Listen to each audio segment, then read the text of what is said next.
3 warga negara Indonesia merupakan relawan di Rumah Sakit Indonesia Gaza. Kembali dikabarkan hilang kontak pada Senin 20 November. Kementerian Luar Negeri menyatakan ketiga relawan tersebut hilang kontak usai Israel menyerang Rumah Sakit Indonesia di Gaza, Palestina. Kemudian dilaporkan juga ada sekitar 12 orang tewas dalam serangan Israel ke Rumah Sakit Indonesia di Gaza tersebut. Hal ini diinformasikan oleh Menteri Luar Negeri Retno LP Marsudi dalam keterangannya di YouTube Kementerian Luar Negeri pada hari ini, Senin 20 November. Dalam unggahan tersebut, Retno juga menyampaikan pihaknya terus berusaha menghubungi semua pihak untuk mencari tahu situasi Rumah Sakit Indonesia dan juga keberadaan dari 3 WNI relawan tersebut. Menlu Retno juga menjelaskan pihak-pihak tersebut meliputi the United Nations Relief and Works Agency, Organisasi Kesehatan Dunia atau WHO, Palang Merah Internasional, dan lain sebagainya. Di sisi lain, menurut Menlu Retno, saat ini Kemenlu sudah mencoba menghubungi WHO dan Palang Merah Internasional. Namun sayangnya mereka belum juga bisa mendapatkan jawaban secara pasti. Menlu Retno pun berjanji akan terus menghubungi berbagai pihak untuk mendapatkan informasi terkait Rumah Sakit Indonesia dan keselamatan 3 warga negara Indonesia tersebut. Lebih lanjut, Menlu Retno juga mengatakan Indonesia mengutuk sekeras-kerasnya serangan Israel ke Rumah Sakit Indonesia di Gaza yang menewaskan sejumlah warga sipil. Serangan tersebut menurutnya merupakan pelanggaran nyata terhadap hukum humaniter internasional. Sebelumnya diberitakan Kementerian Kesehatan di jalur Gaza yang dikuasai oleh Hamas pada Senin 20 November menyebut ada sedikitnya 12 orang tewas dalam serangan Israel ke Rumah Sakit Indonesia di Gaza. Juru bicara Kementerian Kesehatan di Gaza, Ashraf Al-Qudra, mengatakan pasien dan pendamping mereka termasuk juga diantaranya korban tewas dalam serangan Israel ke rumah sakit di wilayah jalur Gaza Utara itu. Ia juga mengatakan serangan Israel ke Rumah Sakit Indonesia di Gaza juga telah melukai puluhan orang lainnya.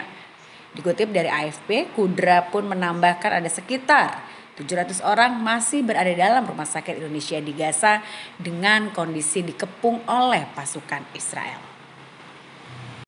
Indonesia mengutuk sekeras-kerasnya serangan Israel ke Rumah Sakit Indonesia di Gaza yang menewaskan sejumlah warga sipil. Serangan tersebut merupakan pelanggaran nyata terhadap hukum humaniter internasional. Semua negara, terutama yang memiliki hubungan dekat dengan Israel, harus menggunakan segala pengaruh dan kemampuannya untuk mendesak Israel menghentikan kekejamannya. Hingga saat ini, Kementerian Luar Negeri masih hilang kontak dengan 3 orang warga negara Indonesia yang menjadi relawan di Rumah Sakit Indonesia. Saya sendiri telah menghubungi UNRWA di Gaza untuk menanyakan situasi Rumah Sakit Indonesia dan memperoleh jawaban bahwa UNRWA juga tidak dapat melakukan kontak dengan siapapun di Rumah Sakit Indonesia saat ini. Saya juga sudah berusaha menghubungi WHO dan Palang Merah Internasional namun belum mendapatkan jawaban. Saya akan terus berusaha untuk menghubungi berbagai pihak guna memperoleh informasi terkait Rumah Sakit Indonesia dan keselamatan 3 warga negara Indonesia tersebut. Koordinasi dengan Mercy Jakarta juga terus kita lakukan dan mari kita doakan agar mereka selamat dan diberi perlindungan Allah Subhanahu wa Ta'ala.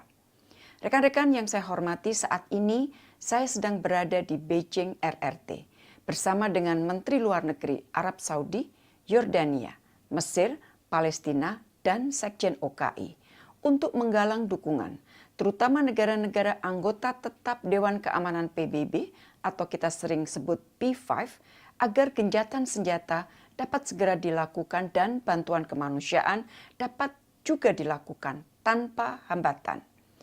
Kunjungan beberapa Menteri Luar Negeri OKI tersebut adalah tindak lanjut paragraf 11 dari resolusi KTT Luar Biasa OKI Liga Arab yang diselenggarakan di Riyadh 11 November lalu. Bulan ini, RRT memegang presidensi Dewan Keamanan PBB. Para Menteri Luar Negeri OKI mengharapkan agar RRT dapat mendukung upaya yang sedang dilakukan oleh para Menteri Luar Negeri OKI tersebut. Menurut rencana, akan dilakukan pertemuan pada tingkat Menteri Luar Negeri di Dewan Keamanan PBB untuk membahas kembali isu Gaza di bulan ini. Besok, para Menteri Luar Negeri OKI akan melanjutkan penggalangan dukungan ke Moskow. Demikian yang dapat saya sampaikan dan perkembangan selanjutnya akan saya sampaikan pada kesempatan pertama. Terima kasih.